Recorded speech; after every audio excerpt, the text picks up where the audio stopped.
Ada beberapa pertanyaan dari brosur. Yang pertama, brosur halaman pertama. Nomor 2, berpakaian dengan pakaian yang baik bila ada. An Ja'fari bin Muhammadin an abihi an jadihi anna nabiyya sallallahu alaihi wasallam kana yalbasu burda hibaratin fi kulli idin. Rawahul Baihaqi. Dari Ja'far bin Muhammad, dari ayahnya, dari kakeknya, bahwasanya Nabi sallallahu alaihi wasallam biasa memakai kain buatan Yaman pada tiap-tiap hari raya. Hadis riwayat Baihaqi, juz 3 halaman 280, dhaif mursal. Pertanyaan berkaitan dengan hadis tersebut. Derajat hadis tersebut disebutkan dhaif atau mursal. Apakah hadis yang dhaif dan mursal boleh dijadikan sebagai dasar hukum ataupun hujah, Ustaz? Kamu apa orang baru tuh di sini? Ya? Yang ngaji itu orang baru.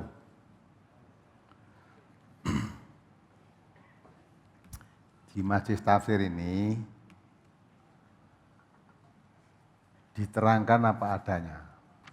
Kalau hadis itu Kak doif ya katakan doif, sokeh katakan sokeh, gitu lah. Ya.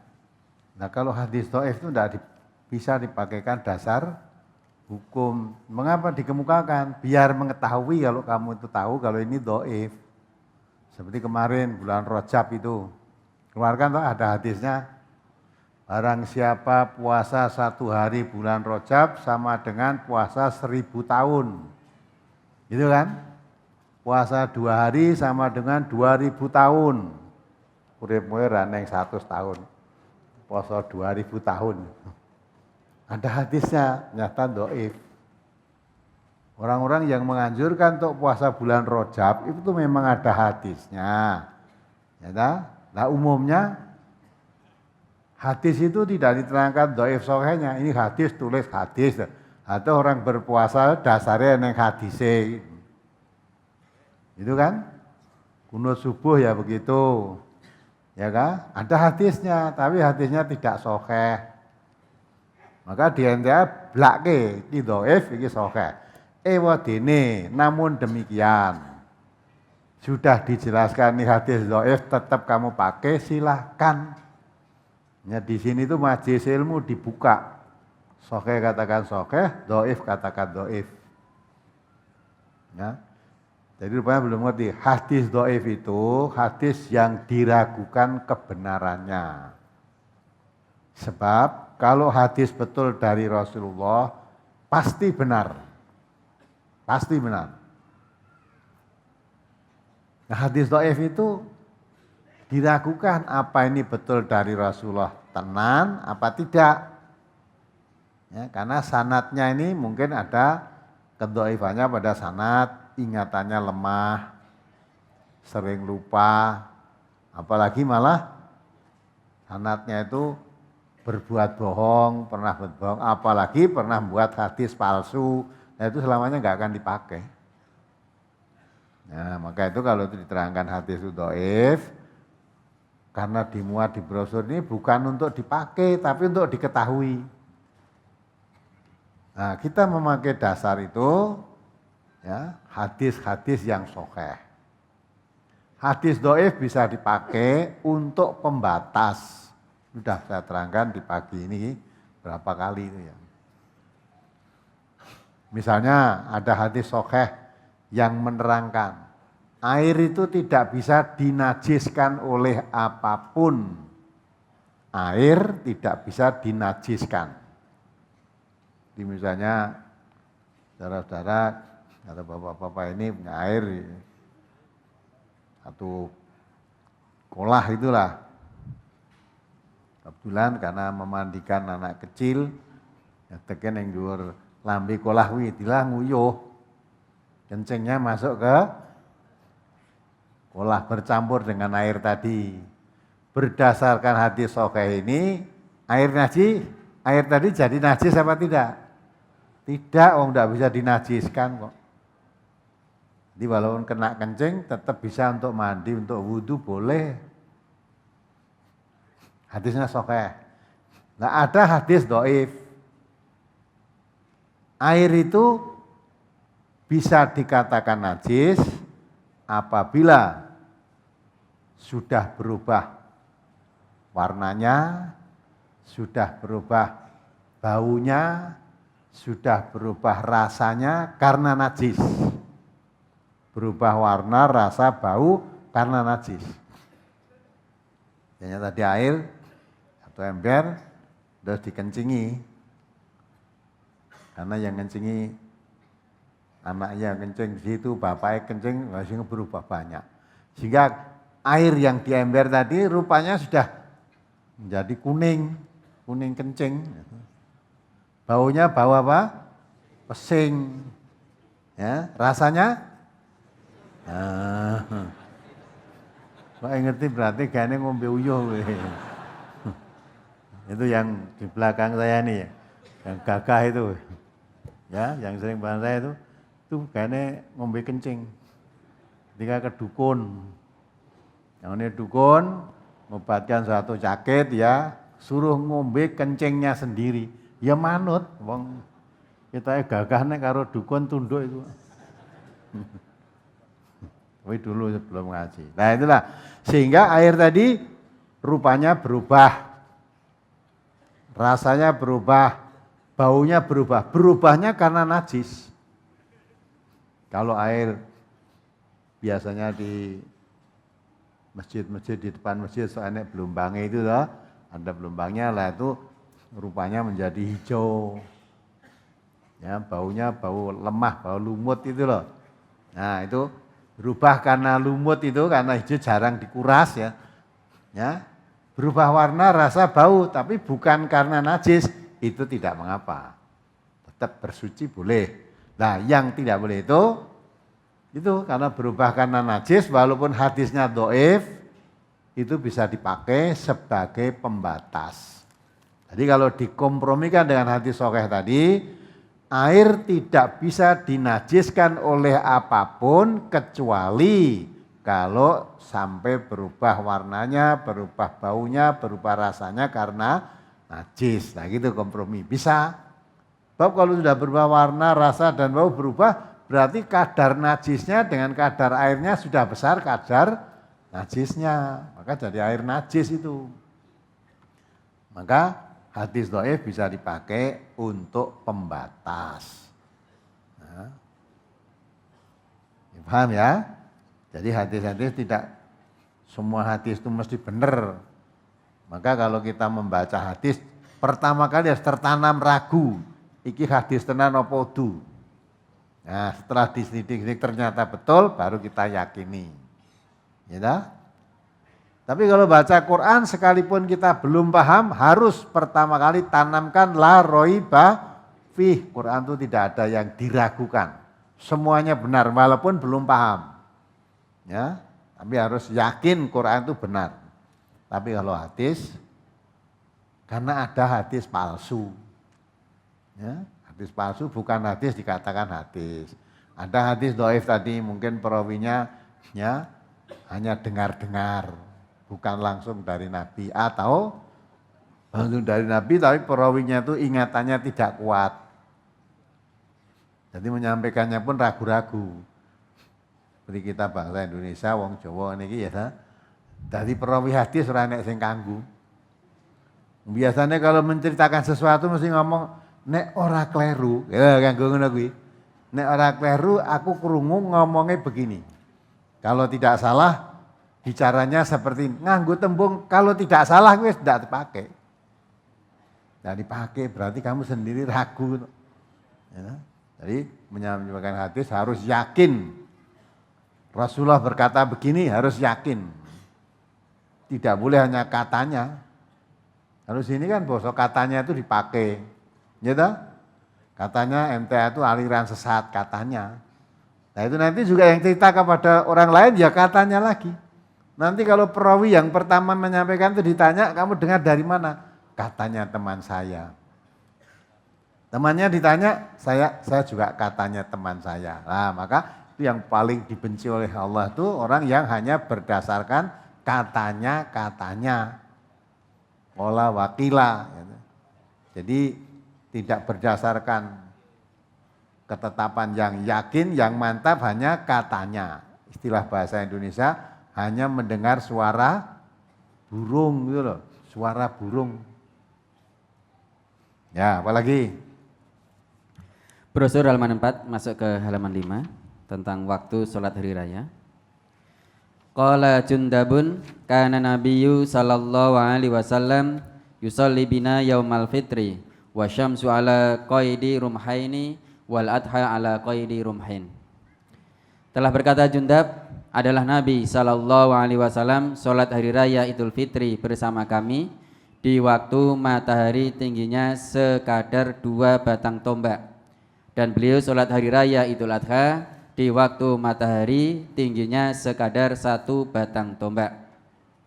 Pertanyaan, bagaimana cara Nabi atau sahabat mengetahui bahwa matahari itu sudah tinggi 1 batang tombak atau 2 batang tombak, Ustaz? Mungkin Nabi ngukur ke tempat terbitnya matahari sana, mungkin bawa tombak diukur di sana. Ngono kok ya rah mudeng ya. Gimana? Mula ngaji itu penting. Walaupun ada hadisnya melihat kira-kira setinggi batang tombak atau 2 orang bisa paham. Enggak bisa paham. Ya. Jadi maksudnya kalau matahari terbit itu kan masih baru muncul, nah itu meletak srengenge gitu kan. Itu kan masih ada bagian kelihatan, ada sudah baru separuh, ada nanti kelihatan semua. Begitu kelihatan semua udah langsung tinggi tidak, naiknya kan sedikit-sedikit. Nah nanti kalau kira-kira setinggi batang tombak, tombak ngerti tombak lah. Nah, tombak sadoane lembing gitulah. Nah kira-kira kalau setinggi lembing atau tombak itu, lah itu waktu salat Idul Adha. Dilakukan ketika matahari kira-kira setinggi batang tombak, dilihat dari sini. Bukan datang bawa tombak diukur ke sana. Ya, kapan kamu sampai ke matahari sana? Nah, terus kalau salat Idul Fitri agak tinggi sedikit. Agak tinggi sedikit, kira-kira ya 2 batang tombak lah. Artinya salat Idul Fitri waktunya lebih siang daripada salat Idul Adha. Itu maksudnya. Jadi di setinggi batang tombak tadi dilihat dari sini. Terbit matahari kira-kira harus setinggi batang tombak atau 2 batang tombak lagi tuh. Jadi dilihat dari sini. Apalagi? Brosur halaman 5 nomor 8 salat hari raya tanpa adzan dan iqamah. An Jabir bin Samurah qol shallaitu ma Nabi sallallahu alaihi wasallam al-aidaini ghaira marratin wala marrataini bi ghairi adzanin wala iqamatin. Dari Jabir bin Samurah ia berkata, saya sholat 2 hari raya bersama Rasulullah sallallahu alaihi wasallam bukan hanya sekali atau 2 kali, semuanya tanpa adzan dan iqamah. Hadis sahih riwayat Muslim. Pertanyaan berkaitan dengan hadis tersebut, apabila yang terjadi di daerah kami sebelum sholat dimulai selalu diseru dengan ucapan shollu sunatal idil fitri dan seterusnya. Apakah yang seperti ini diperbolehkan dan ada tuntunannya? Dan apabila kita sholat Idul Fitri didahului dengan adzan dan iqamah, apakah sholatnya sah, Ustaz? Kalau didahului adzan dan iqamah itu menyalahi sunnah. Menyalahi sunnah. Adzan itu hanya memanggil orang untuk sholat apa? Wajib. Sholat wajib 5 waktu itu. Ya. Subuh, duhur, asar, maghrib, isya itu pakai adzan. Nah, kalau sholat sunnah walaupun lapangan penuh, sholat Idul Fitri enggak ada adzan. Dan sholat-sholat sunnah yang lain pun tidak ada adzan. Tidak ada qomat. Nah kalau tadi mau sholat imamnya memberi apa-apa, solu, ya, solu, sholat maksudnya boleh saja. Nganggu bahasa Indonesia ya boleh. Ya ini jamaah sudah lengkap, mari kita berdiri sholat, itu boleh. Ya artinya bukan qomat gitu loh. Kalau qomat itu kan seperti adzan tuh hanya separuh kan itu lah. Allahu Akbar, asyhadu alla ilaha illallah, asyhadu anna Muhammad. Itu qomat. Kalau mari kita sholat, ya, mari kita berdiri untuk sholat Idul Fitri, safnya diatur. Yang depan dipenuhi dulu, jangan belak-belok, safnya lurus, rapat lurus. Itu boleh, memang tugas, kewajiban imam memang begitu, harus mengatur saf. Ya, sampai lurus baru imamnya mulai takbiratul ihram. Jangan begitu ngadeg makmumnya cek kecontalan langsung Allahu Akbar. Ndak. Maka imamnya kadang-kala ngomong sawu sufufakum. Fa inna taswiyatas sufufi min tamamis shalah, kan itu kan? Tuh makmumnya jawab gimana? Ya? Samina wa ta'na. Apa mudeng karepe to?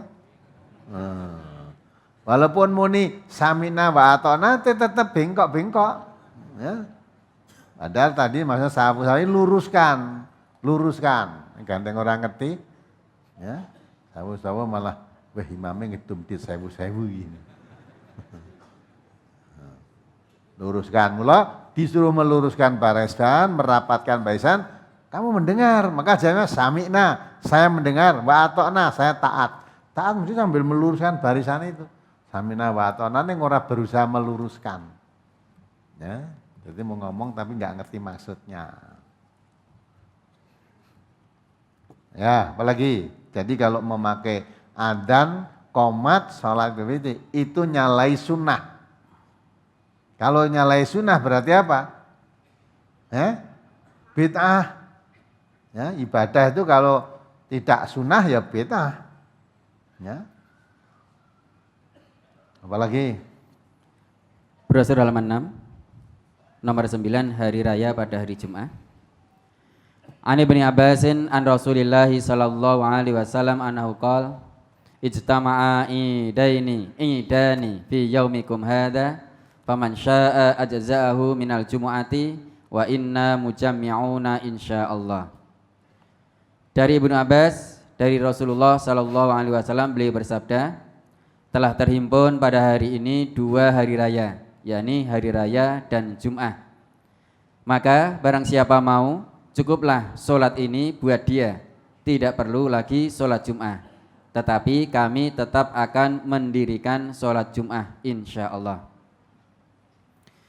Berkaitan dengan hadis tersebut, yang dimaksud tidak perlu lagi sholat Jum'ah, apakah kita harus menggantinya dengan sholat duhur?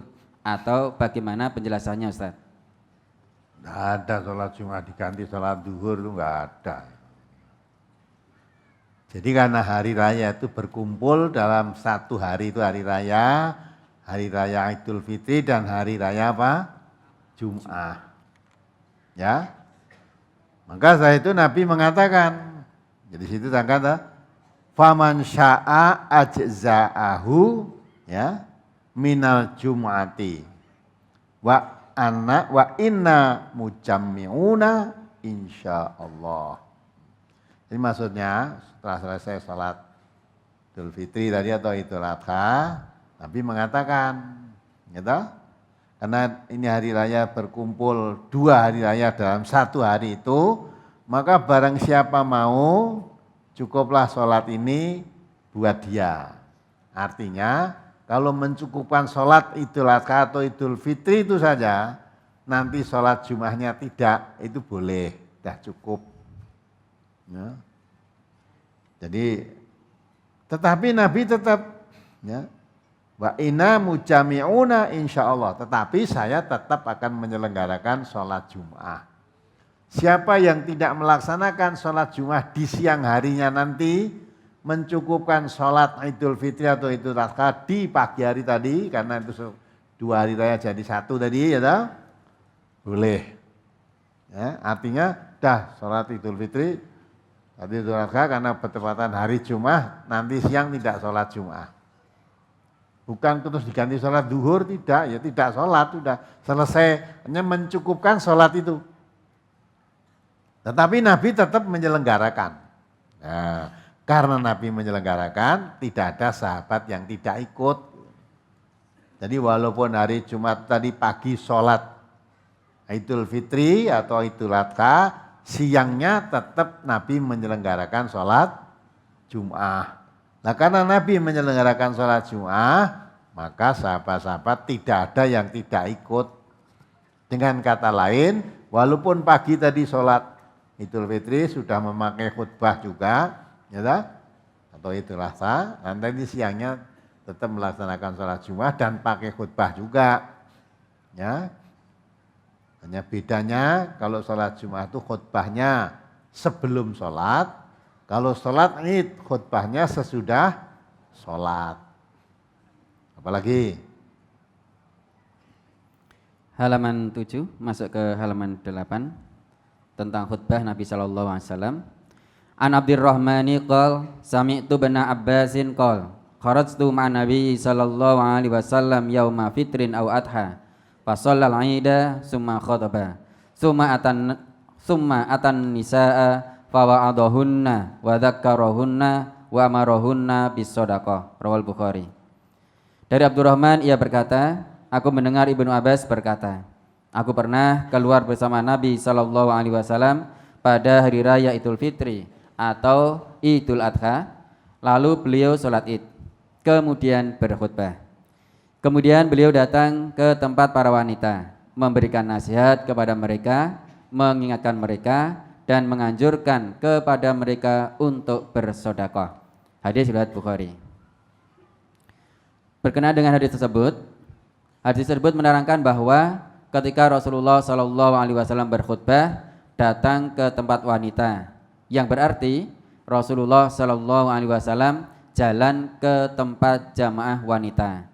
Padahal menurut ilmu yang saya ketahui sampai saat ini, bergerak-gerak atau banyak gerak ketika berkhutbah itu khutbahnya batal. Apakah yang demikian itu betul, Ustaz? Kamu dapat dari mana? Khutbah kok bergerak-gerak khutbahnya batal, padahal khutbah itu kadang-kadang ngene barang. Ya, kadang-kadang ngene barang batal loh. Ya. Cara pemahamanmu, kamu dapat dari mana? Khutbah kok banyak gerak batal khutbah. Apa khutbah kon meneng wae? Jadi khutbah kon ngadeg ini meneng ini wae. Enggak ada khutbah kalau berapi-api. Nabi itu seperti jenderal mengomando tentara untuk perang. Kalau berkhutbah itu sampai mukanya merah padam. Kalau berkhutbah seperti seorang komandan militer memberi aba-aba untuk pasukannya. Ya, jadi orang khutbah kok lemak-lemek itu enggak, itu keras gitu Nabi. Nah, khutbah kita kan lemak-lemek malah. Ya, ittaqullah. Makmumnya udah turu sudah. Makmumnya tidur. Nah, ini enggak ada khutbah kok harus diam enggak. Dan jangan dikira Nabi khutbah tadi datang ke tempat wanita, jangan dikira Nabi dalam khutbah tadi di depan laki-laki terus tahu-tahu jalan ke tempat wanita, bukan begitu. Coba kamu baca lagi, pahami tenanan. Ya, diartikan. Dari Abdurrahman ia berkata, aku mendengar Ibnu Abbas berkata, aku pernah keluar bersama Nabi Sallallahu Alaihi Wasallam pada hari raya Idul Fitri atau Idul Adha. Lalu beliau sholat Id, kemudian berkhutbah.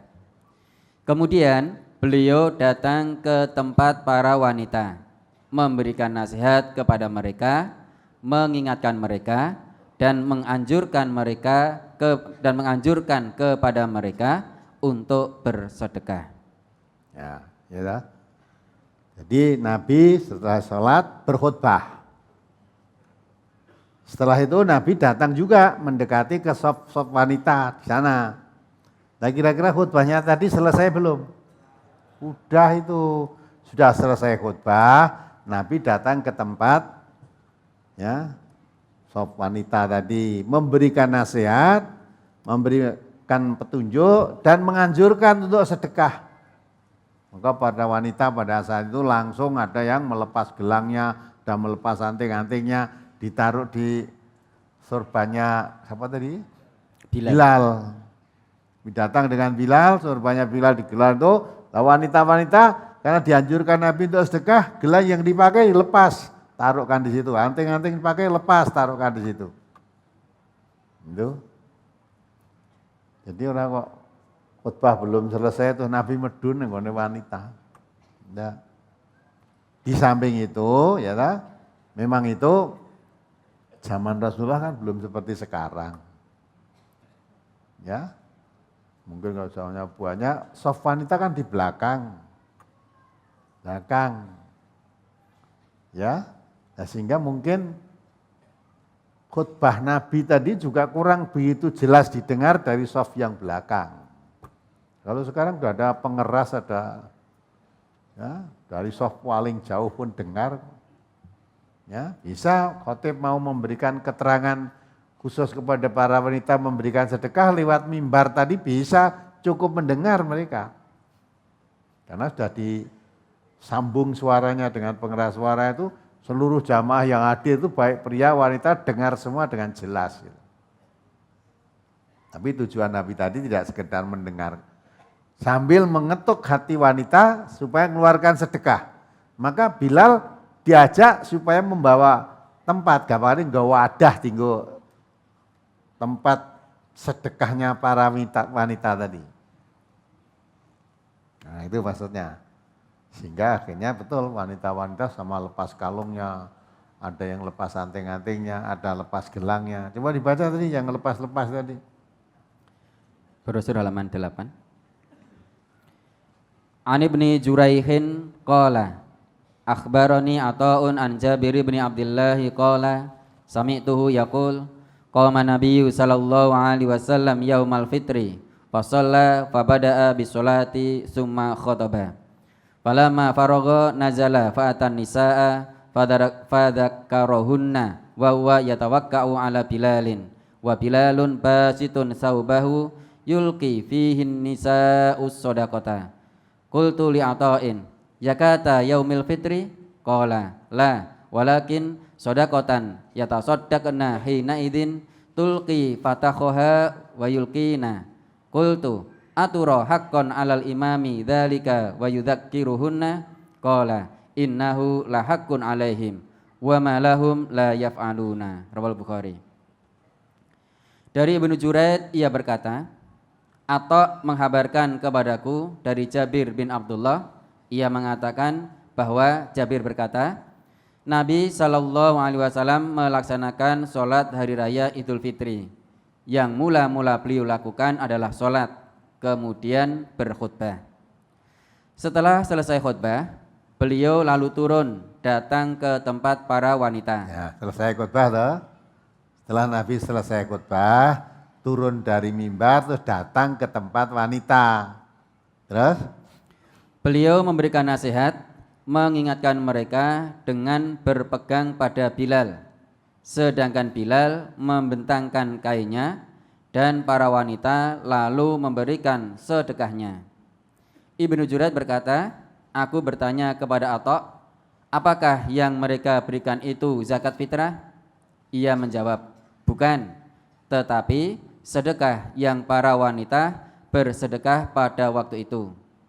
Ada wanita yang memberikan gelangnya dan mereka para wanita memberikan sedekahnya.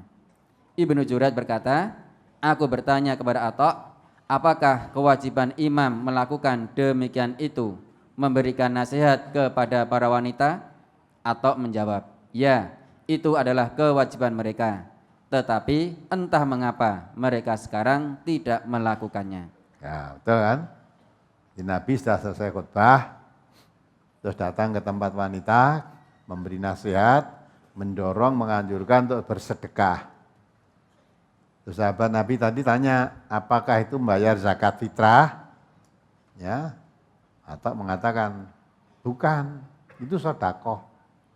Sebab kalau zakat fitrah itu ya harus dikeluarkan sebelum sholat Id. Dan tadi Nabi sudah sholat Id, sudah khutbah itu. Ya, kalau tanya, apa itu yang dikeluarkan oleh para wanita itu zakat fitrah? Apa menjawab, bukan, itu sedekah para wanita. Maka dari itu wanita yang setelah dianjurkan Nabi, dianjurkan untuk banyak sedekah tadi, ada yang melepas anting-antingnya, ada kalungnya, ada gelangnya, disedekahkan. Itu sedekah, bukan zakat fitrah. Kalau zakat fitrah itu dibayarkan sebelum sholat id. Yang kedua, zakat fitrah itu bukan gelang. Zakat fitrah itu apa? Wujud apa? Makanan yang biasa dimakan setiap harinya. Mungkin kalau di zaman waktu itu Nabi ya ada yang kurma, ada gandum. Ya apa yang jadi makanan pokok? Kalau kita di sini ya beras, mungkin ada yang jagung, ada yang sagu. Tinggal apa yang dimakan setiap hari. Nah itu zakat fitrah dan dikeluarkan sebelum sholat id. Ya, kalau kamu mengeluarkan zakat fitrah sesudah sholat id, ya sah apa tidak? Sah apa tidak? Tidak, dikatakan Nabi itu kamu seperti sedekah yang lain. Nah, sedang kamu tidak membayar zakat fitrah, berarti kamu dosa, melanggar kewajiban. Kamu sedekah tapi meninggalkan kewajibanmu. Maka kalau membayar zakat fitrah sebelum sholat Idul Fitri.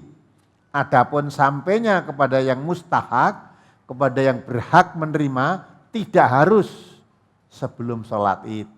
Boleh nanti sesudah sholat id baru dibagi, ya, salurkan kepada yang berhak, boleh. Tapi bagi yang kewajiban mengeluarkan zakat harus dikeluarkan sebelum sholat id. Ya, apalagi? Brosur halaman 9 masuk ke halaman 10. An Amri bin Su'aibin an abihi an jaddihi anna Rasulullah sallallahu alaihi wasallam kabbara fil aidi yaumal fitri sab'an fil ula wa fil akhirati khamsan siwa takbiratis sholati. Rawahu Daruqutni. Dari Amr bin Su'aib, dari bapaknya, dari kakeknya, bahwasanya Rasulullah sallallahu alaihi wasallam bertakbir dalam sholat hari raya Idul Fitri 7 takbir pada rakaat pertama dan 5 takbir pada rakaat kedua, selain takbir yang biasa dalam sholat. Hadis riwayat Daruqutni. Pertanyaan, kalau imam takbirnya kurang dari 7 sudah termasuk, atau 7 sudah termasuk takbiratul ihram, apakah yang harus makmum lakukan? Apakah menambah sendiri atau mengikuti imam Ustaz? Nambah sendiri. Ya, kalau imamnya hanya 7 kita nambah sendiri, Allahu Akbar. Mungkin imamnya tidak tahu atau mungkin lupa. Hadisnya kan jelas. Tapi ketika sholat id, Idul Adha maupun Idul Fitri, 7 takbir pada rakaat yang pertama dan 5 takbir pada rakaat yang kedua, selain takbir-takbir dalam sholat yang biasa dilakukan, maksudnya takbiratul ihram. Jadi pertama Allahu Akbar, takbiratul ihram. Semua sholat pasti pakai takbiratul ihram. Tidak pakai itu tidak sah sholatnya. Nah, setelah itu takbir 7 kali lagi pada rakaat pertama. Nah, pada rakaat kedua bangkit dari rakaat pertama tadi, untuk masuk rakaat kedua kan juga takbir Allahu Akbar, berdiri kan, terus tambah 5 kali takbir lagi. Maka kalau dihitung semua takbirnya dengan takbir yang biasa dilakukan, rakaat pertama berarti 8 kali takbir, rakaat kedua berarti berapa? 6 kali takbir. 6 kali itu yang satu takbir dari bangkit dari rakaat pertama ke rakaat kedua, berdiri itu, ya pakai takbir toh, terus tambah 5 kali lagi. Nah, kalau yang pertama 7 ya tidak termasuk takbiratul ihram. Maka pertama kali Allahu Akbar takbiratul ihram terus tambah 7 takbir lagi. Jadi kalau dihitung 8 kali. Apalagi Brosur halaman 6. Diriwayatkan bahwa ketika Nabi SAW pernah sholat id di masjid ketika hujan. An Abi Hurairah annahu asabahu matarun fi yaumi idin. Fasalla bihimun Nabi sallallahu alaihi wasallam salatal Idi fil masjid. Dari Abu Hurairah bahwasanya pada suatu hari raya para sahabat kehujanan, maka Nabi sallallahu alaihi wasallam mengerjakan salat hari raya bersama mereka di masjid. Hadis riwayat Abu Dawud juz 1 halaman 301 nomor 1160 dhaif karena dalam sanadnya ada perawi bernama Isa bin Abdul Ala bin Abu Farwah, ia majhul. Pertanyaan, sholat hari raya di masjid itu hadisnya dhaif, di dalam keterangan boleh dikerjakan di masjid. Mohon tausiahnya Ustaz. Ya, itu kan. Nek keterangannya aja mbok waca ngono tok aja dijujuk situ. Coba di atas dibaca dari atas. Nanti kan paham. Keterangan, menurut kebiasaan memang Nabi sallallahu alaihi wasallam mengerjakan sholat dan khutbah hari raya di tanah lapang. Tetapi hal itu tidak menunjukkan kepada hukum wajib. Sesuatu perbuatan bisa menunjukkan kepada hukum wajib jika disertai dengan perintah. Kebanyakan ulama memandang bahwa Nabi sallallahu alaihi wasallam mengerjakan yang demikian itu bukan karena tidak sah dikerjakan di masjid, tetapi karena tidak cukup tempat di masjid. Sebab pada waktu itu orang-orang yang berkumpul pada hari raya lebih banyak daripada hari-hari yang lain. Dari seluruh pembicaraan tersebut nyatalah bahwa sholat hari raya di masjid itu tidak dilarang, apalagi jika turun hujan atau lain-lain halangan. Oleh karena itu, perkataan Abu Hurairah tadi walaupun lemah riwayatnya tetapi sahih maknanya. Perlu dijelaskan bahwa Rasulullah sallallahu alaihi wasallam sholat di tanah lapang itu diambil dari pengertian musola. Adapun musola di zaman Nabi sallallahu alaihi wasallam dijelaskan dalam kitab Fiqh Sunnah sebagai berikut. Al-musola maudhi'un bi babil Madinati Syarqiyyi. Musola itu adalah suatu tempat di pintu gerbang Madinah sebelah timur. Fiqh Sunnah juz 1 halaman 268. Al-musola maudhi'un bainahu wa bainal masjidi alfa dira'in. Musola itu tempatnya berjarak 1000 hasta dari Masjid Madinah. Dengan keterangan ini jelaslah bahwa Rasulullah sallallahu alaihi wasallam biasanya mengadakan sholat hari raya itu di tanah lapang. Nah, paham kan? Jadi Rasulullah itu biasa mengadakan sholat hari raya itu di tanah lapang, tetapi tidak diperintahkan harus di tanah lapang. Ya, maka memahami apa yang dipraktekkan Rasulullah tadi, apalagi kebetulan pada saat hujan Rasulullah sholatnya di masjid. Itu walaupun perawinya atau riwayat hadis itu dhaif, tapi isinya betul. Nah, coba andai kata hujan terus sholat di lapang kira-kira gimana? Nah, enggak mungkin dah. Ada di sini tadi Rasulullah para sahabat, maka Nabi mengerjakan sholat hari raya bersama mereka di masjid. Karena dalam nah ini ya, Abu Hurairah pada hari raya pada sholat kehujanan. Gitu. Dari waktu hujan, andai kata tidak hujan, Nabi di lapangan tadi. Nah karena hujan, Nabi sholat hari raya berserta sahabatnya di masjid. Ya. Hadis itu dhaif, tapi isinya betul. Ya, coba dipikir dengan akal sehat saja. Ini hujan deres. Mau berangkat sholat hari raya, udan ke tanah lapang, kira-kira gimana? Nah, maka terus Nabi sholatnya di masjid. Nah, dari situlah bahwa Nabi pernah sholat di masjid ketika itu hujan. Namun demikian, andai kata tidak hujan, mengapa Nabi tidak di masjid? Nah, karena tadi diterangkan, sholat hari raya itu biasanya pengunjungnya lebih banyak daripada sholat-sholat biasa. Kalau di masjid dimungkinkan tidak muat. Seperti kita maunya, ya, sholat tahlilnya di lapangan manaan itu, lapangan parkir yang hadir 40.000 orang, masjid ngendi sing cukup, ya, mau sholat kira-kira MTA mengadakan selenggarakan sholat id di masjid yang cukup masjid mana kira-kira? Masjid besar yang besar itu 40.000 orang ya nggak cukup itu, ya. Nah maka itulah sholat di sana, tetapi tidak diperintah. Karena tidak diiringi perintah, maka bukan suatu kewajiban. Kalau itu wajib, mesti diiringi perintah. Nah gitulah. Maka hadis tadi, walaupun jenisnya termasuk dhaif, tapi dilihat daripada isinya benar, masuk akal. Wong hujan, andai kata ya tidak hujan, tentu Nabi di tanah lapang. Karena hujan, ya. Maka gampangannya udan ngiyup kan ya wajar, dan ngiyup. Nah, sholat ada di masjid bisa ya di masjid. Apalagi? Udah. Masih Ustaz. Di desa yang ngaji baru saya, kalau saya mengamalkan hasil ngaji, mendapatkan tantangan yang berat.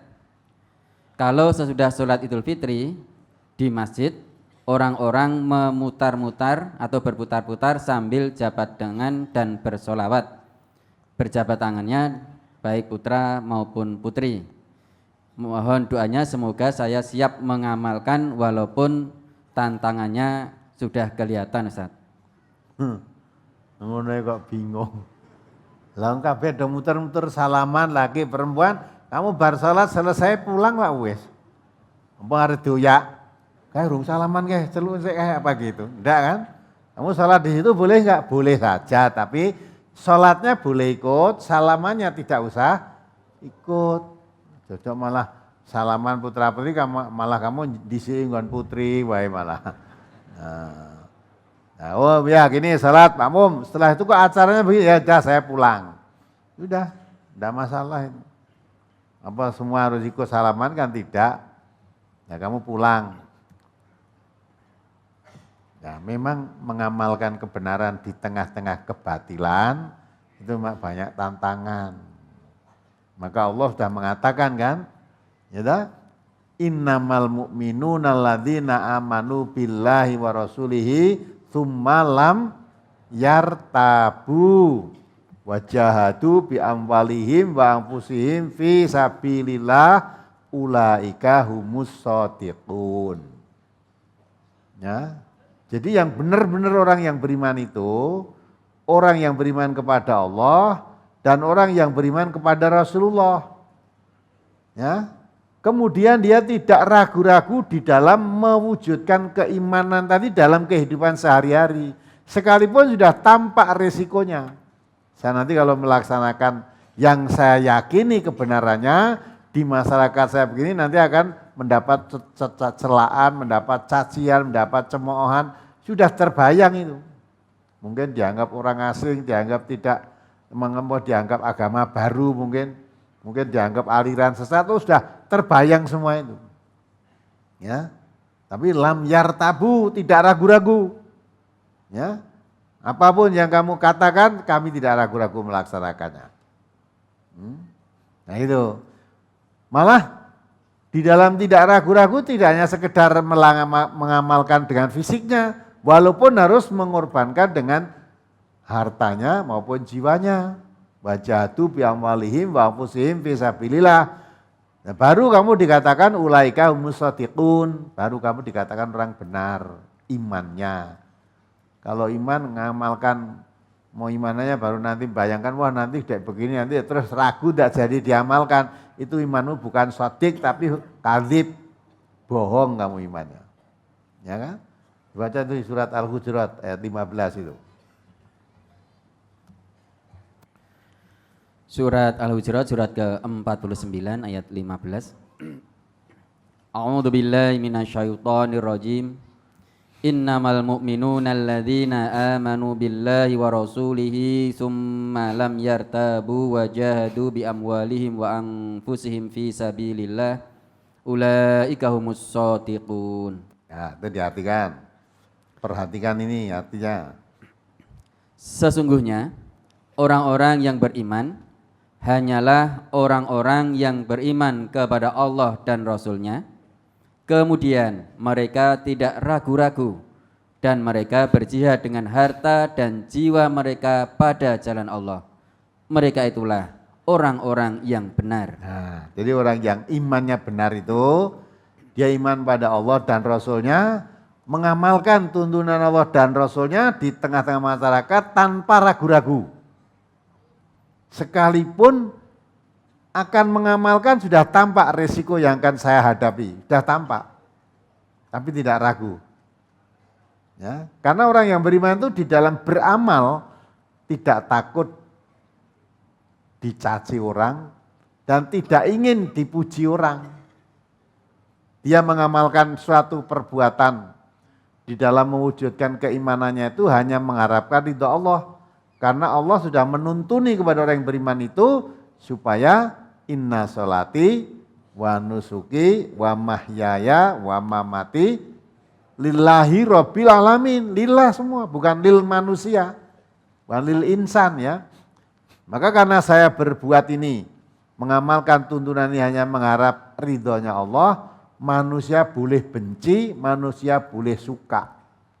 Kebencian dan kesukaan manusia tidak direken. Tidak ragu saya menghadapi itu. Ya, tidak ragu-ragu. Mungkin dicemooh Allah nggak usah dirasake. Ya, nah baru kalau kamu berani begitu, imanmu benar. Dikatakan imanmu benar. Tapi kalau tidak berani mengamalkan, ragu resiko yang dihadapi, imanmu kadzib. Maka Allah mengatakan ahasiban nasu ayyutraku ayyaqulu amanna wa hum la yuftanun walaqad fatanna alladziina min qablihim wala ya'lamanallahu alladziina shadaqu wala ya'lamannal kadzibin. Apa kamu mengira kalau kamu sudah mengatakan saya beriman, kamu tidak diuji? Nah, kamu akan mengamalkan imanmu dalam kehidupan itu menghadapi ujian. Dengan ujian itu Allah akan melihat kamu termasuk orang yang beriman, yang shadiq, apa kamu termasuk imanmu kadzib. Wala ya'lamannallahu alladziina shadaqu wala ya'lamannal kadzibin. Ya. Kalau kamu mengamalkan keimanan, tidak ragu-ragu, dicaci maki orang, dicela, dicemooh, dikucilkan, kamu tetap hanya menghargai Allah, terus diamalkan, shadiq, imanmu benar. Tapi kalau kamu ragu, takut risiko menghadapi dari manusia, terus tidak diamalkan, imanmu kadzib, bohong. Nah, maka semua orang yang beriman itu mesti bakal diuji. Maka kalau saudara udah ngaji di sini bertahun-tahun, enggak pernah ada apa-apa, mesti orang ngamalke kowe. Wes ngaku ora iya. Kalau kamu mengamalkan hasil kajimu, pasti mendapat ya, ujian. Nah, tadi baru karena rumah ngaji dhewe lagi sholat neng masjid itu tadi ragu-ragu. Nah, bagaimana? Padahal saya sudah tahu nanti resikonya. Sebab bar sholat mereka salaman mubeng-mubeng dengan baca sholawat, lanang wadon salaman kabeh tidak peduli, ya. Nah, kalau saya tidak ikut nanti bagaimana? Nah ikut bagaimana itu dah? Kalau orang yang imannya betul ikut sholat. Tidak ikut salamannya, nah, gitu. Apapun yang dikatakan, dicaci dan sebagainya, orang yang beriman itu walaya khofuna apa? Laumata laim. Tidak takut dengan celaan-celaan orang yang suka mencela. Saya melakukan kebenaran, dicela orang, dicaci maki, dituduh tidak rukun, dituduh merusak tradisi, dituduh macam-macam, enggak peduli, enggak didengar. Enggak didengar. Apalagi? Udah. Masih ada, mohon maaf. Brosur di halaman 4.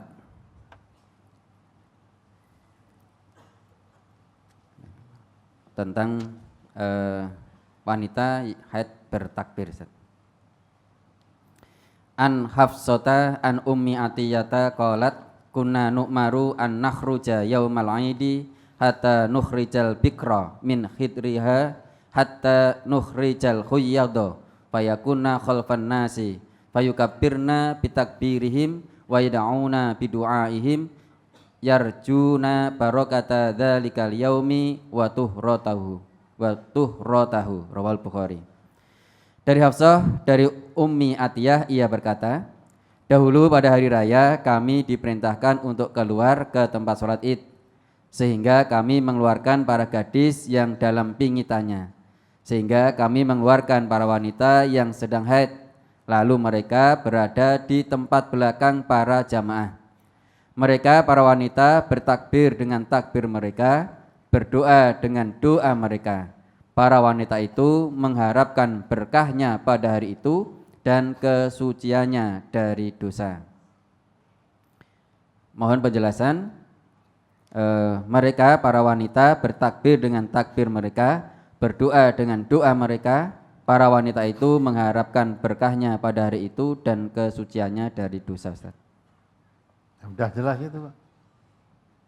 Jadi wanita sekalipun mereka sedang datang bulan atau haid di hari raya itu, ya dibawa, dianjurkan untuk ikut datang di mana? Di tanah lapang bersama orang-orang banyak yang menjalankan sholat id. Tetapi mereka yang datang bulan nanti di sana tidak menjalankan sholat. Apa yang dilakukan? Mereka bertakbir, berdoa, ya, bertakbir bersama orang-orang banyak. Dan boleh berdoa yang mengharapkan berkahnya dari hari raya Idul Fitri itu. Nah, bertakbir, berdoa, ya sekalipun sedang haid boleh, tetapi sholat tidak boleh. Ya, maka karena dia tidak sholat, tempatnya di belakang shaf yang sholat-sholat itu. Jadi wanita-wanita yang sedang haid datang ke tanah lapang tahu diri, karena saya nanti tidak sholat maka tempatnya di belakang, yang bagian depan biar dipakai soft sholat, jangan sampai terputus terhalang oleh wanita yang haid tidak sholat tapi tidak mau menempatkan diri. Jadi yang sedang haid ini ngelumpuk neng buri kabeh, belakang semua. Udah sholat, saya sedang haid, oh iya podo, sama. Nah yang bagian depan dipakai untuk yang sholat, bikin soft. Gitu kan? Jadi gitu. Nah mereka apa? Takbir, doa, sudah mohon keberkahan pada hari raya itu, atau mau doa-doa yang lain ya boleh saja, mau berdoa. Itu keterangannya seperti itu. Mungkin dalam terpikir, loh, haid kok takbir itu gimana? Gitu. Oh, dan haid itu katanya nggak boleh nyebut kalimah Tuhan, kalimah Allah, ya. Nyentuh Quran ya tidak boleh, ya. Menyebut dari ayat-ayat toh ya tidak boleh.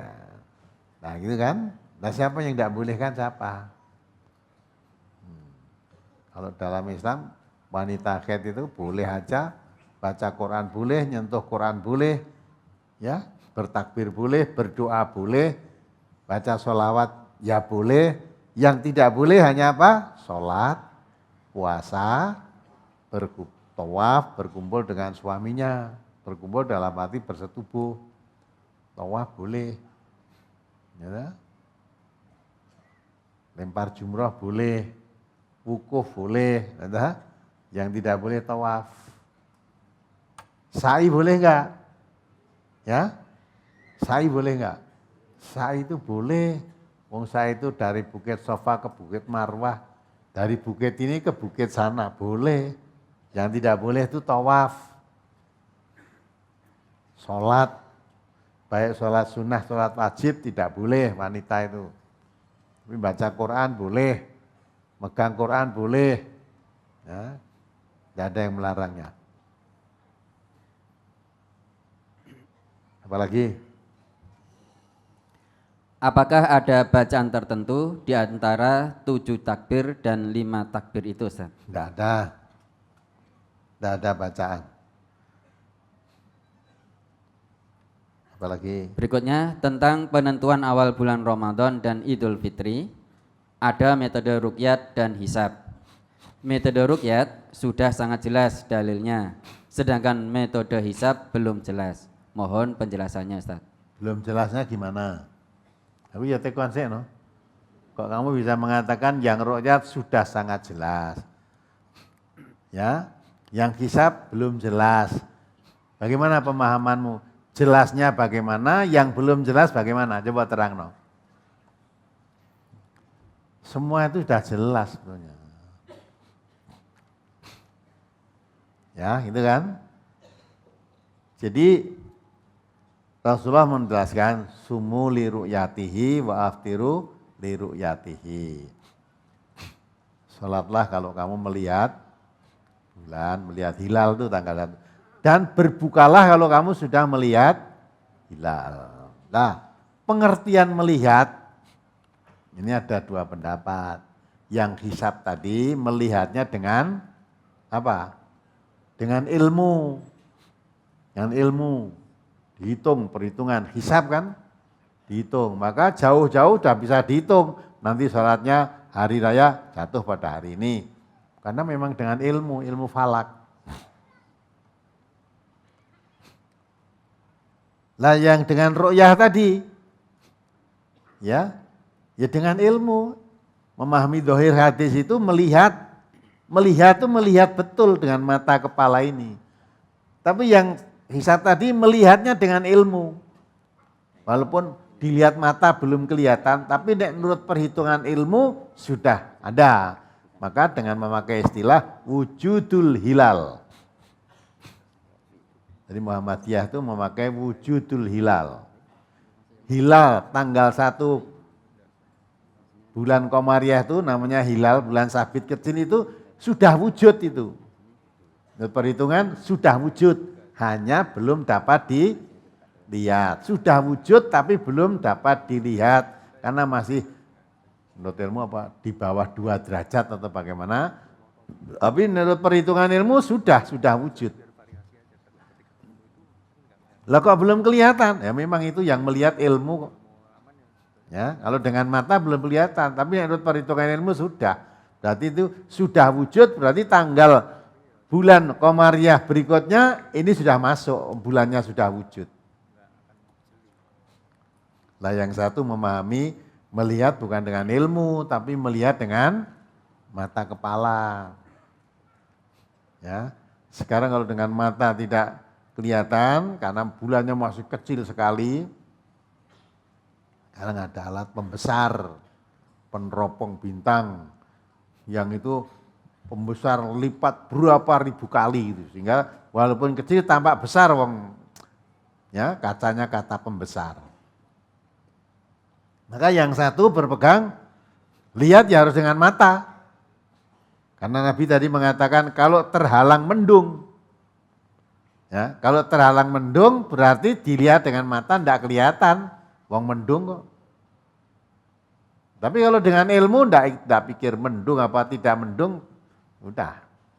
Nah inilah, maka dari itu karena dilihat dengan mata belum kelihatan, pakai peneropong juga belum kelihatan karena terhalang mendung, jalan keluarnya gimana? Genapkan bulan itu 30 hari.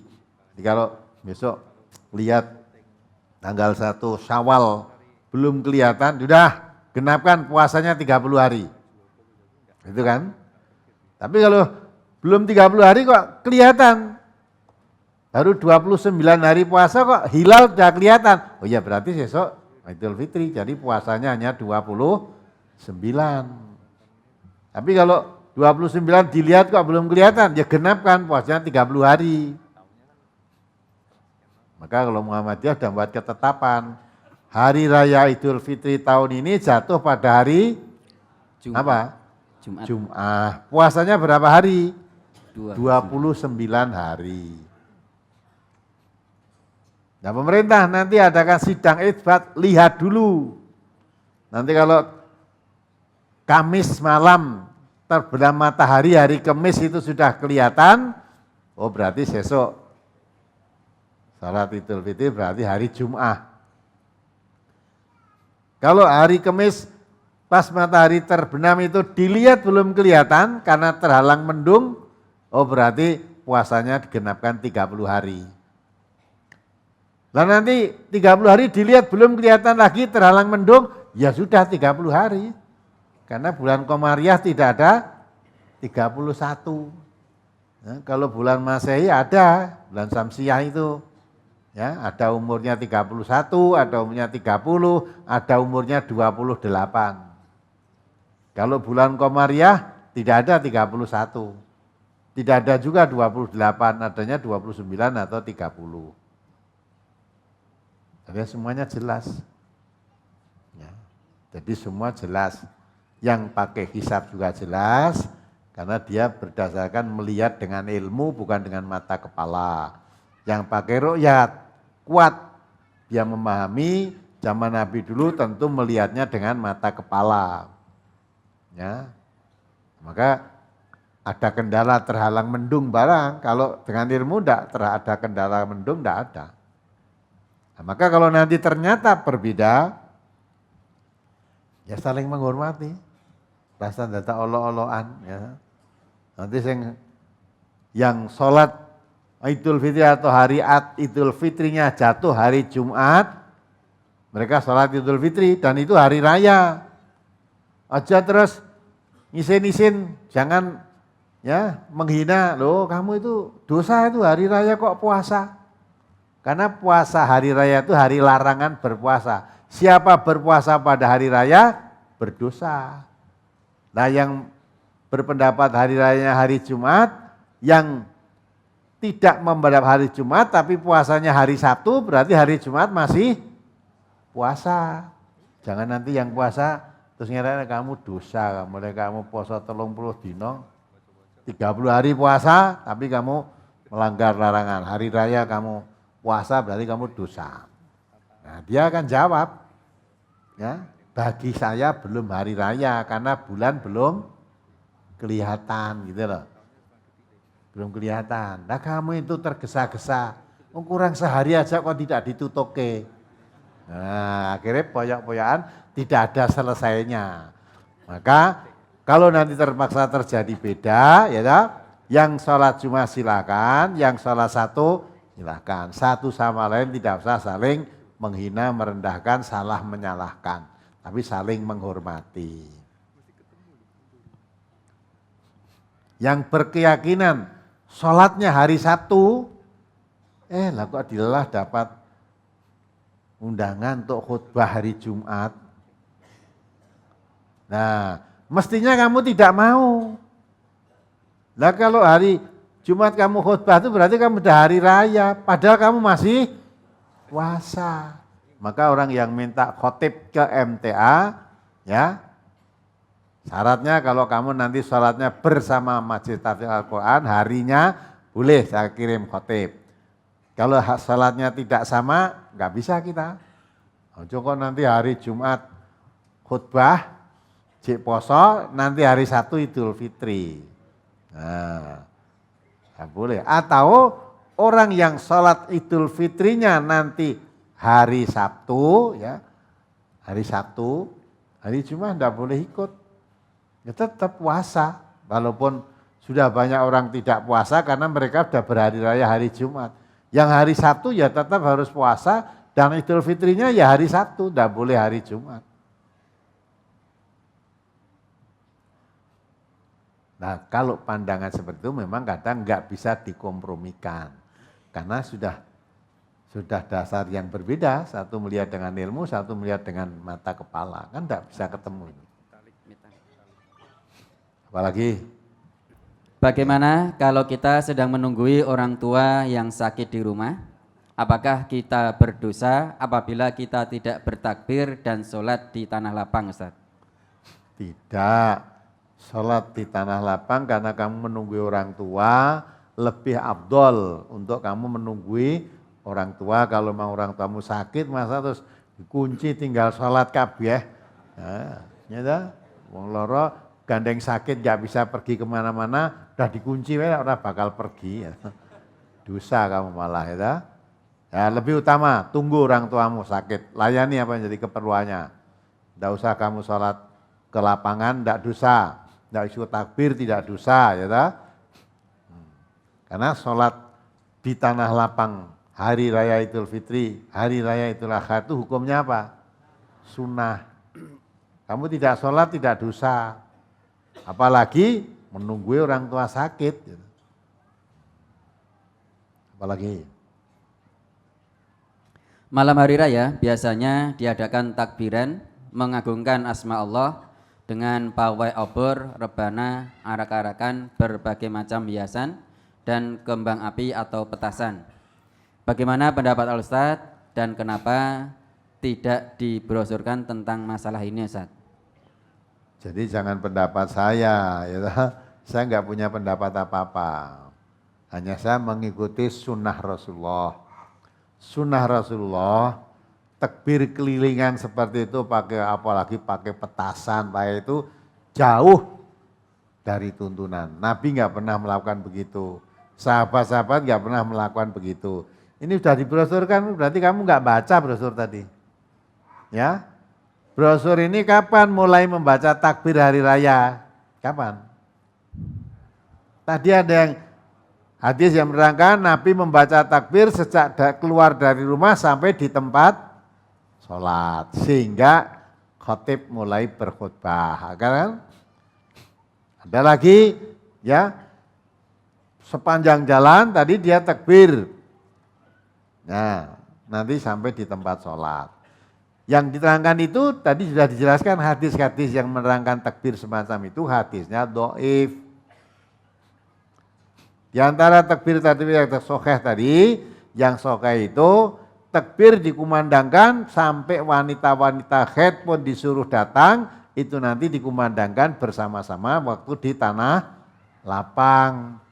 Jadi datang putra-putri yang sedang haid, yang tidak haid, malah wanita atau gadis pingitan tidak pernah keluar pun hari raya supaya keluarkan. Nanti di lapangan sana mengagungkan asma Allah. Jadi di lapangan pas sholat itu nanti sambil menunggu khatibnya datang, baca takbir di sana. Keliling-keliling pakai pawai obor, malah pakai gitaran juga, ya. Terus ora klamben, susuan nggon truk lanang wedok dadi siji, itu tidak ada sunnah Rasulullah semacam itu, nggak ada. Maka warga MTA nggak boleh ikut-ikut itu, nggak boleh. Walaupun saya tahu mungkin dhisik gawe urung ngaji dadi komendane. Komendane yang ngarep sing ngabani. Nah, nanti karena kita ngaji masa bersama orang yang ngerti dan tidak ngerti. Hal yastawi ladina ya'lamuna waladina la ya'lamun. Apa sama orang mengerti dan tidak mengerti? Ketika saya dulu belum mengerti, yaitu kita jadi penggeraknya. Mengomando, kumpulkan semua. Ya. Dulu pakai obor, apalagi di desa karena memang peteng ya tak? Sekarang nganggo listrik barang sih nganggo obor. Ya itu kan. Mengapa sekarang tidak mau? Saya sekarang tahu bahwa itu ternyata tidak ada tuntunannya. Gitu. Tidak ada tuntunannya maka tidak lakukan. Nah maka beda toh ketika dulu melakukan begitu karena belum mengerti. Sekarang berhenti karena sudah mengerti. Nah maka saudara yang sudah mengerti nanti ya harus gitu. Dan yang ngerti dan tidak ngerti sama saja, apa gunanya kamu ngaji?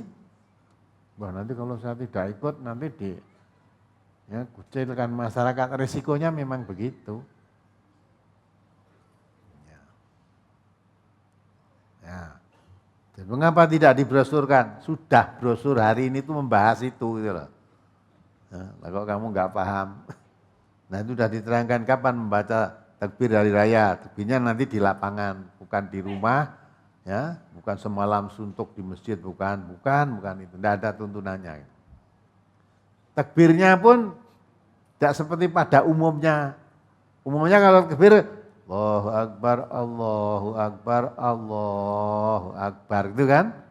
Nah ternyata takbir yang sahih bagaimana? Allahu Akbar, Allahu Akbar. Wah nek loro kita kok kekuk gitu ya. Karena sudah kebacut luwes ping telu.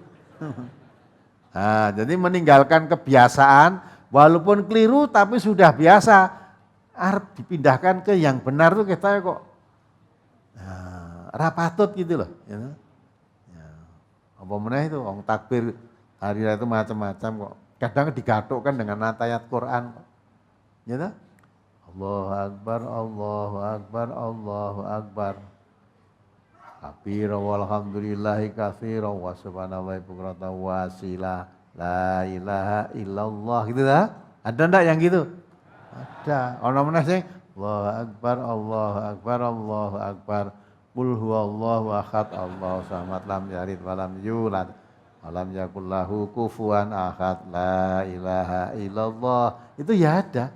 Tidak digathuk kayak apa-apa kok ya penak gitu loh. Lah itu kalau menurut sunnah tidak cocok. Kok iso nambahi ngono dari mana tambahannya? Buatan sendiri. Jadi nek buatan nek menurut contoh Rasul kok kita cekamen kok ora patut tak dawakne dhewe. Nah, maka takbir umumnya di mana-mana nanti kamu dengarkan 3 kali umumnya. Nah, kita nyalai umum. Ya, nyalai umum karena memang umumnya tidak berdasarkan tuntunan. Setelah kita kaji dengan betul ternyata tuntunannya takbir itu Allahu Akbar 2 kali. Nah, tambah 1 lagi berarti keturahan. Turahan.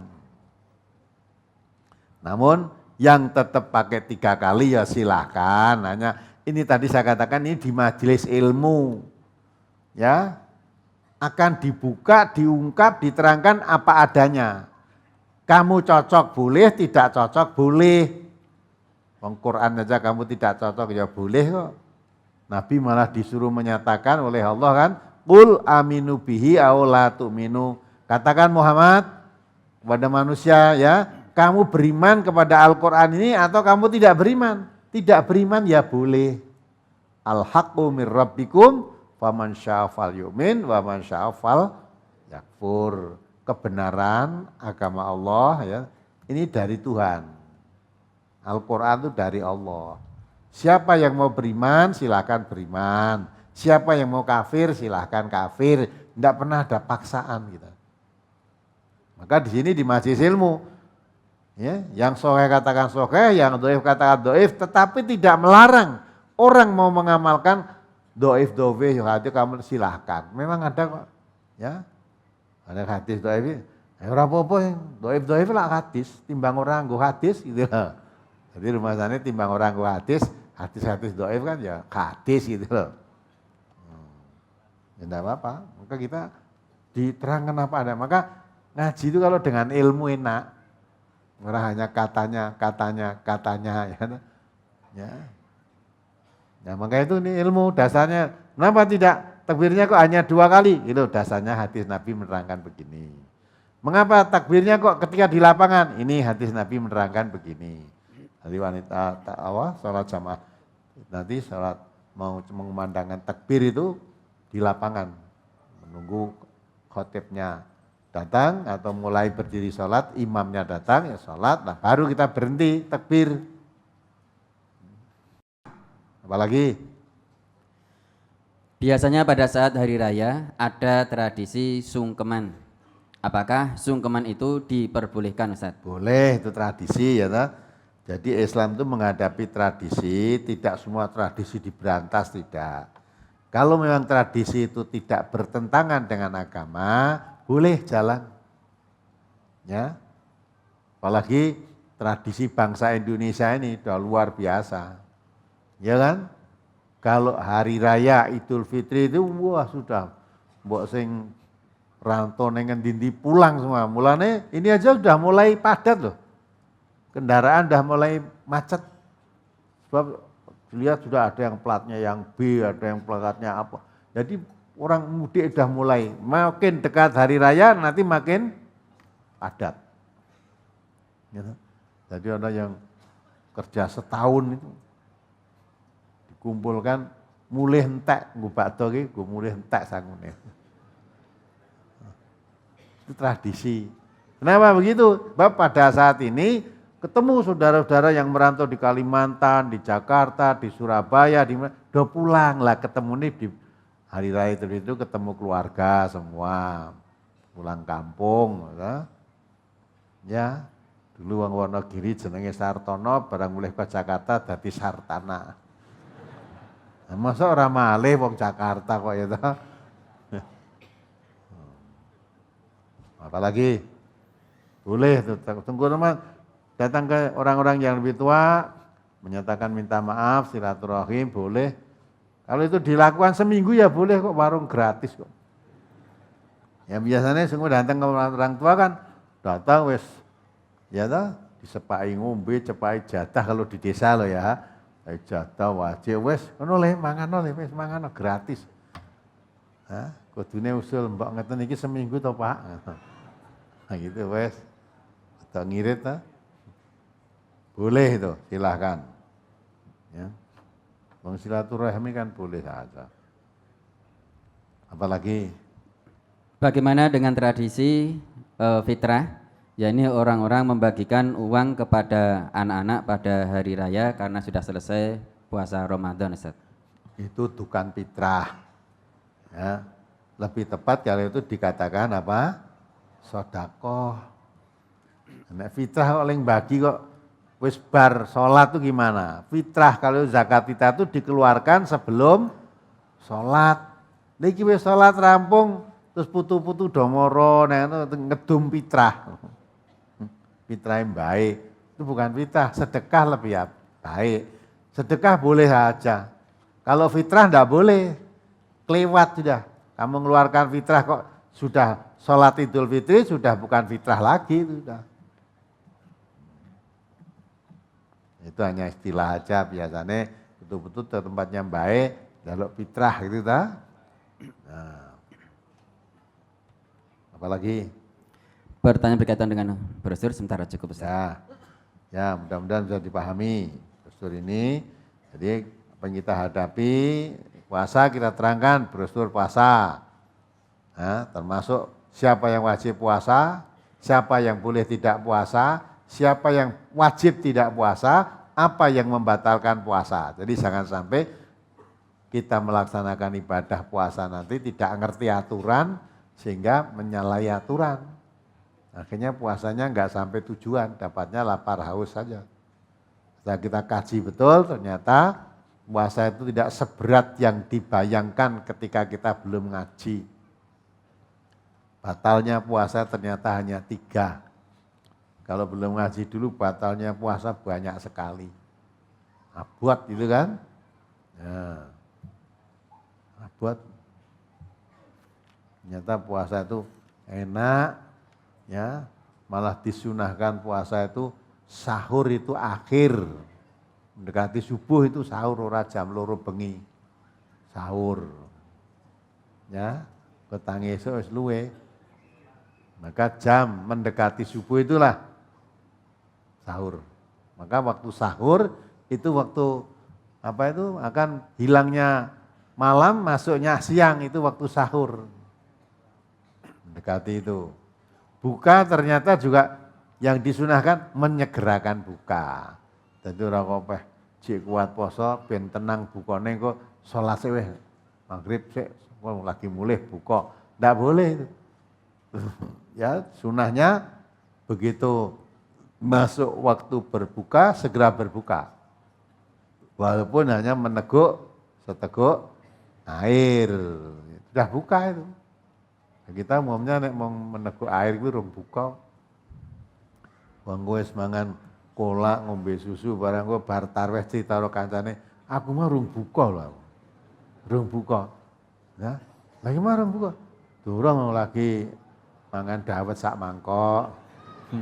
Lagi ngombe kolak kuwi rung buka jare.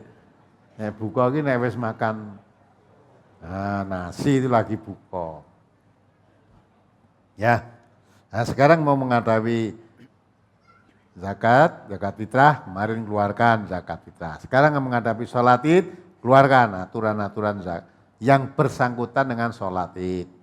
Kapan kita baca takbir, bagaimana sholatnya, bagaimana sesudah sholat Idul Fitri apa yang diucapkan. Ada yang bersangkutan dengan Idul Fitri dijelaskan. Hingga mengamalkan agama itu enak. Dasarkan ilmu, tidak hanya katanya-katanya atau ikut-ikutan. Ya, enak kan? Termasuk sholat Idul Fitri yang berbeda nanti. Kalau terjadi perbedaan, tidak perlu ngotot-ngototan. Nah kalau MTA, anjurkan untuk juga semua, baik yang ada di rumah maupun yang di sini, masalah sholat Idul Fitri kita mengikuti pengumuman dari pemerintah. Mengapa begitu?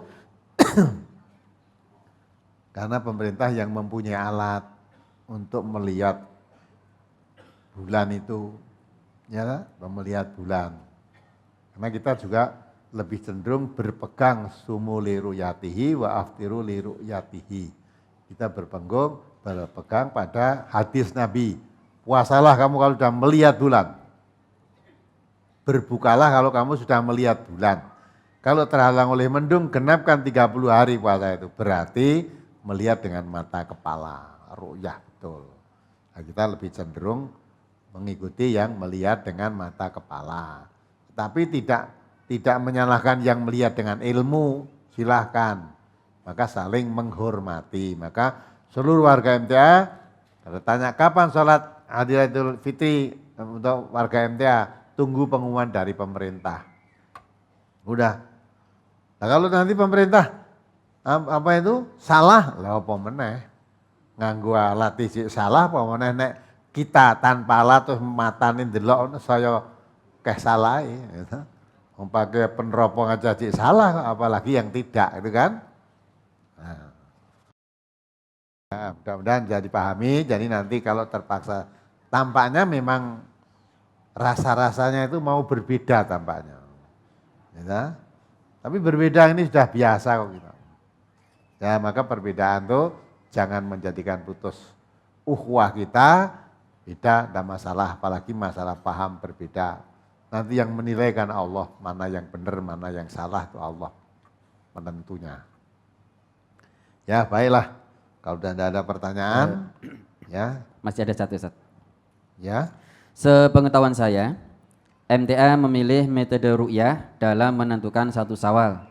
Namun dalam praktek keseharian, dalam menentukan adzan sholat 5 waktu, kita lebih sering melihat jadwal waktu sholat yang notabene itu adalah metode hisab, Mohon penjelasan Ustadz, mengapa saat menentukan satu Syawal lebih memilih metode hisab, memilih metode ru'yah, sedangkan menentukan sholat kita memilih metode hisab, Ustaz. Tadi sudah saya jelaskan kan, mengapa memilih metode ru'yah berdasarkan hadis Nabi. Hadis Nabi mengatakan, puasalah kalau kamu melihat bulan, berbukalah kalau kamu sudah melihat bulan. Kalau terhalang oleh mendung, maka genapkan puasa 30 hari. Kan jelas hadisnya. Karena memakai terhalang oleh mendung berarti melihatnya dengan mata, jelas dengan mata. Kalau dengan ilmu terhalang mendung apa tidak mendung, tidak terpengaruh, sudah bisa dihitung. Maka kalau Muhammadiyah itu ya menentukan melihat itu bukan dengan mata tapi melihat dengan ilmu. Maka dengan memakai dasar wujudul hilal. Yang penting hilal itu sudah wujud walaupun belum tampak. Nah kalau hadis Nabi kita memahami, mungkin pemahaman kita dianggap keliru, pemahaman hadis Nabi tadi melihat ya, tampak apa tidak? Tampak, maka kalau terhalang mendung tidak tampak. Tidak tampaknya karena terhalang mendung, itu pun jalan keluarnya genapkan puasanya 30 hari. Nah, kamu pahami dengan cermat nanti kan. Nah, kita pakai itu. Nah sekarang kok kalau apa itu? Sholat 5 waktu. Sholat 5 waktu kok pakai itu? Pakai hisab. Ya. Sholat 5 waktu itu sebetulnya yang menghitung pakai hitungan jam-jam, sholat nanti jam sekian, itu sudah dihitung. Ya, kalau menurut hadis, sholat itu, ya, sholat subuh itu mulai terbit fajar dan kalau fajarnya itu bukan tegak lurus itu, sudah menyebar. Sudah menyebar fajarnya, padangnya sudah menyebar, itu masuk waktu subuh. Nah setelah menyebar itu kalau dicocokkan dengan jam, oh kira-kira jam sekian gitu loh. Waktu duhur nanti kalau matahari sudah condong sedikit ke barat. Matahari mulai condong sedikit ke barat, coba kamu lihat, cocokkan dengan jam. Jam berapa itu nanti? Nah, kalau sekarang matahari condong ke barat tuh sekarang jadwal yang ada dan nanti boleh kamu buktikan. Nanti kalau jam sekian coba jam 12 kurang seperempat lah sekarang. Coba nanti jam 12 kurang seperempat kamu lihat matahari condong ke barat atau belum. Nah, itu menurut waktu Jibril itu ya hadis Nabi menerangkan begitu. Nah kalau waktu asar nanti kalau bayang-bayang suatu benda dengan bendanya itu sudah lebih panjang apa? Bayangannya. Nah, kamu membawa satu tongkat apa lidi lah, panjang terus didirikan tegak begitu, dia kena sinar matahari. Terus bayangannya seberapa? Nanti digaris bayangnya. Coba terus nanti batang tombak yang kamu bawa tadi dirobohkan. Nanti kalau sudah panjang bayangannya daripada bendanya, ya udah masuk waktu asar. Lah waktu asar itu dilihat kalau sudah bayang-bayang lebih panjang itu, menurut sekarang jam 3 kurang seperempat atau berapa jadwalnya itu. Kamu lihat nanti kamu cocoknya betul apa tidak. Nah itu ya. Jadi orang yang membuat jadwal itu sudah disesuaikan. Oh kalau matahari condong sebarat dikit, kalau dihitungi dengan jam, oh jam sekian. Ya. Waktu maghrib terbenam matahari berbuka, ya, oh jam sekian. Sudah dicocokkan itu dengan jam. Walaupun matahari dan sebagainya itu tepat. Ya, sama. Nah, jam yang kita pakai kadang beda. Ya, adzan maghrib sudah. Adzan masuk buka. Loh, ini lagi jam 5 seperempat. Lah kok wis adzan? Tekok kancane jam piro? 5:30. Loh, gue lagi 5 seperempat kok. Mbak sudah 5:30. Lah kok wis adzan? Lah kira-kira sing bener jame sing 5 seperempat apa mataharine sing salah ambles? Jam 5 seperempat wis ambles. Nah, kalau matahari tepat itu, maka itulah jam itu buatan manusia. Kalau menyalahi aturan yang buatan Allah, jamnya harus disesuaikan. Orang matahari ini yang ditarik. Ya, jam 5 sore ambles tarik sih matahari, belum saatnya ini. Nah, kalau jam matahari sekarang ya terbenam 5:30, jammu baru 5 menit. Oh jammu yang salah, dirubah harusnya disesuaikan dengan matahari.